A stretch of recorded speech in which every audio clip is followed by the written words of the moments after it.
সম্মানিত সুধী, WHR TV থেকে আপনাদের স্বাগত জানাচ্ছি।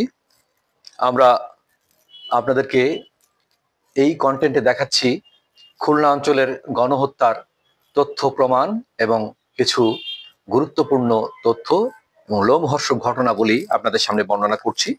আমার রচিত যে গ্রন্থ, এই গ্রন্থটি যারা পড়েছেন বা পড়বেন তারা এদের থেকে অনেক মূল্যবান তথ্য পাবেন, যেটি আমি বলতে গেলে অনেক সময়ের দরকার। শুধু দু চারটি অধ্যায় আপনাদেরকে বলি। প্রথমে আছে নির্যাতিতের দাবি, যারা এই গণহত্যার বা এই নির্যাতনের শিকার হয়েছিলেন তাদের দাবিটাই কি ছিল।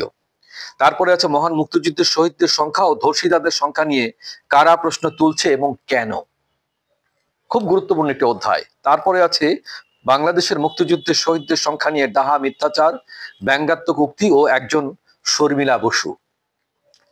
এরপরে আছে 1971 সালের উত্তাল মার্চের ঘটনাবলী, মানবতার ইতিহাসে ক্ষমাহীন অপরাধ, নির্বিচারে গণহত্যা।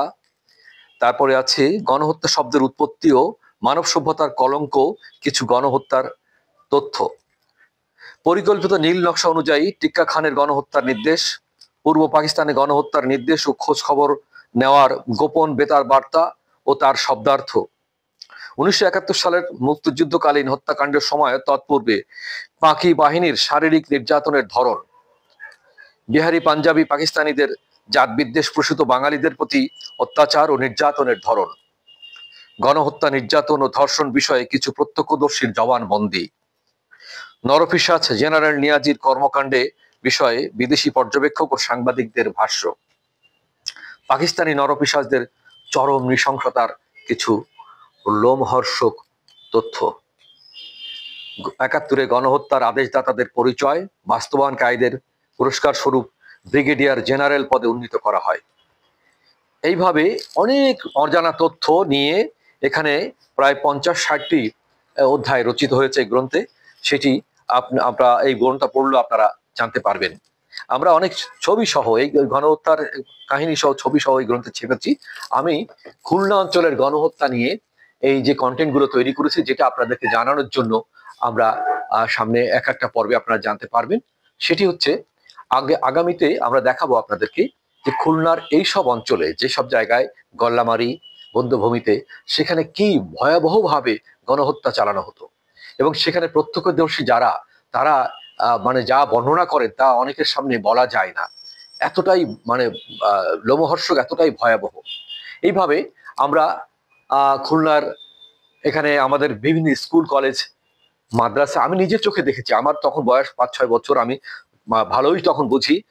আমাদের বাসা থেকে, আমাদের যেখানে বাড়ি বর্তমান, সেই বাড়ি থেকে দেখা যেত খুলনা আলিয়া মাদ্রাসার ছাদে বসে পাকিস্তানি বাহিনীরা মানে অস্ত্র তাক করে চারিদিকে এইভাবে ঘুরতো আর টহল দিত যে কোথাও কোনো যুবক, কোথাও কোনো সমর্থমান পুরুষ বাঙালিকে দেখা যায় কিনা।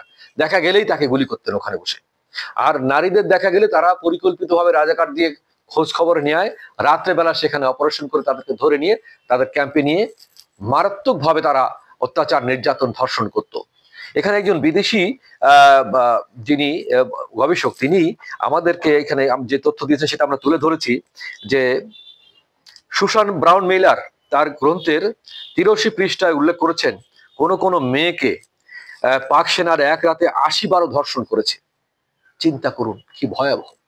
একটি মেয়েকে 80 বার যদি কেউ ধর্ষণ করে এক রাতের মধ্যে, যেসব 80 জন নরপিশাচ, ওই মেয়েটির বেঁচে